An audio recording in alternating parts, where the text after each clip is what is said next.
Hi guys, on this edition of Cooking in Quarantine, we're going to be making some chocolate chip cookies using the creaming method. So this is another one of our quick bread mixing methods. So we're going to observe our cardinal rule of not overmixing and also temperature. So I have ingredients here all at room temperature so that I can create a good emulsion. And like I said, no over mixing. So let's get started on some chocolate chip cookies. So in my mixing bowl, I have my room temperature butter. I cubed it up when I measured it so that it would come to room temperature fast. And when we're talking about creaming, we're talking about mixing our fats and our sugars together. So how we treat our fat is important. It's room temperature, it's cubed for easy mixing. And then I have my sugars here. In this situation, I have equal parts granulated sugar and brown sugar. So because my butter is nice and room temperature, I'm going to start creaming with my sugars right away. If your butter is not quite at room temperature, you can soften the butter in the mixer at first. Once that butter is nice and soft, then you can add your sugar. My butter is nice and soft, so we're going to cream our butters and sugar together.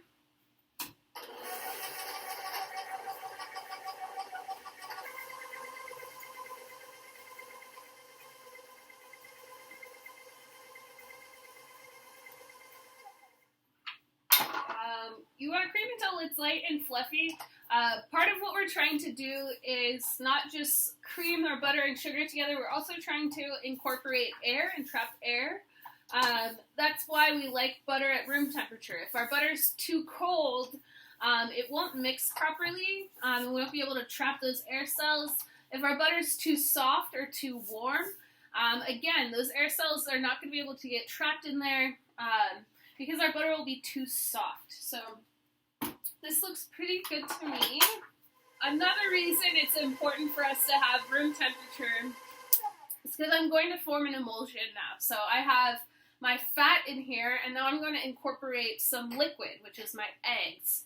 So whenever I form an emulsion or two substances that don't normally want to mix together, I want to form it at the proper temperature, and I want to form it gradually. So I'm going to add one egg at a time.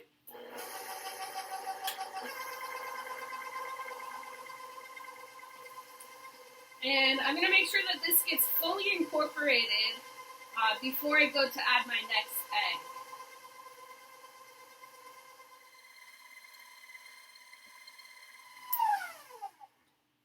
Whenever I start to add liquids to my fats, I want to make sure that I scrape the bowl really well, make sure that everything's getting incorporated. All that liquid gets incorporated into my fats before I go to add any more additional liquids.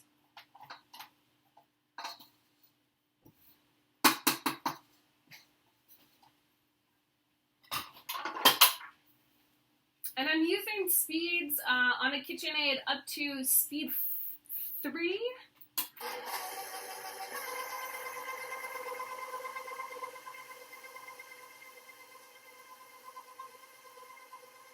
Everything looks well incorporated, so I'll add my next egg.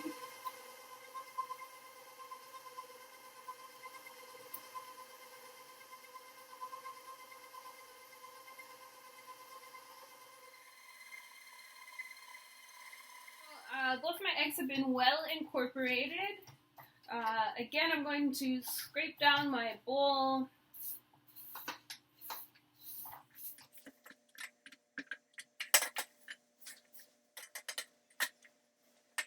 Okay, so next I'm going to be adding my dry ingredients. So I have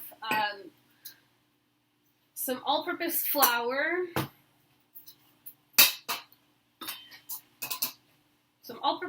here, and then I have my salt and my baking soda. So I'm going to add my baking soda to my flour, and I'm going to just sift this directly into my bowl here. Now my salt, since I'm making these cookies at home today, I'm using a little bit of kosher salt, and some Hawaiian sea salt because I like that extra kind of texture and that extra little bit of saltiness, so that can go into my flour. And I'm going to sift about half of this flour into my mixture here.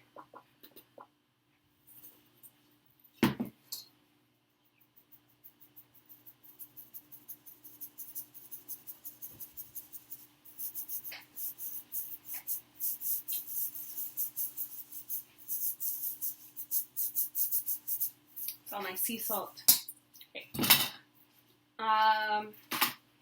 And I'm going to mix this, about half of my flour, my baking soda and my salt. I'm going to mix this just until combined, okay? Again, cardinal rule, do not overmix. If we overmix, our cookies are going to be quite tough. They are not going to spread in the oven properly.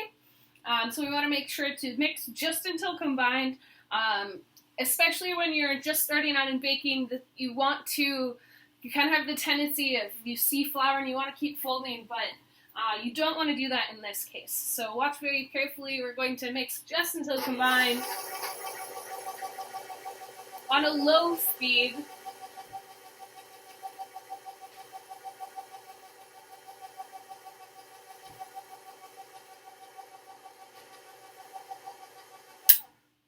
That's just combined for me. You can see a lot of the dough is getting stuck to the attachment, and then there are some dry parts down here.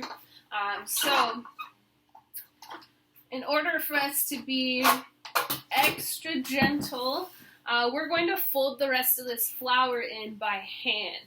This is my half of my flour that's in here just until combined, so I'm going to add my chocolate chips in. Now, also, because I'm making these at home, my students know me. they get to know pretty quickly. I like a lot of cookie with my chocolate chips, so I actually reduced the amount of chocolate chips. This is only about 7 ounces or 6.5 ounces compared to the full amount that's in the recipe that I showed you guys. So here's the rest of my dry ingredients.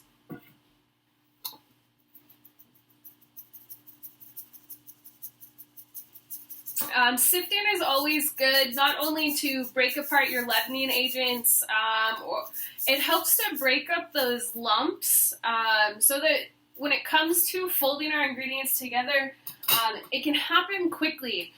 We don't want to overmix. I've said it 100 times, I'll say it 100 more. We don't want to overmix, so if we sift our flour, it's going to help us combine more gently. Okay, so I will use my J motion, folding up from the bottom to the top, and just folding again until combined, trying to work the dough as little as possible.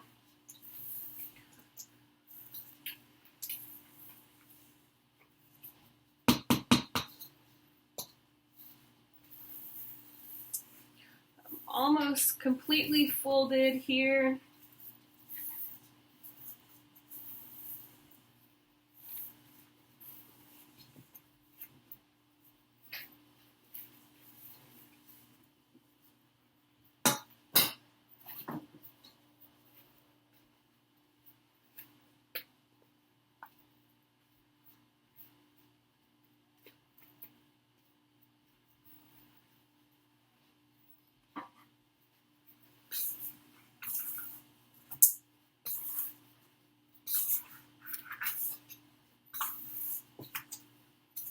Okay, so a couple of turns with the dough scraper allowed me to pick up any of those extra dry parts that were kind of hanging out on the bottom of my bowl.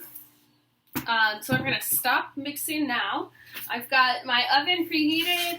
I've got my cookie sheet ready, lined with some parchment paper. So nice, flat, even scoops.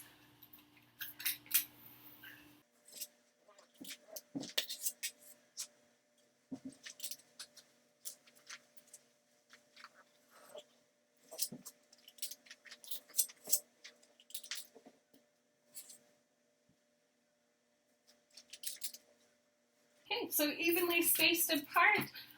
These are going to go into my tiny oven.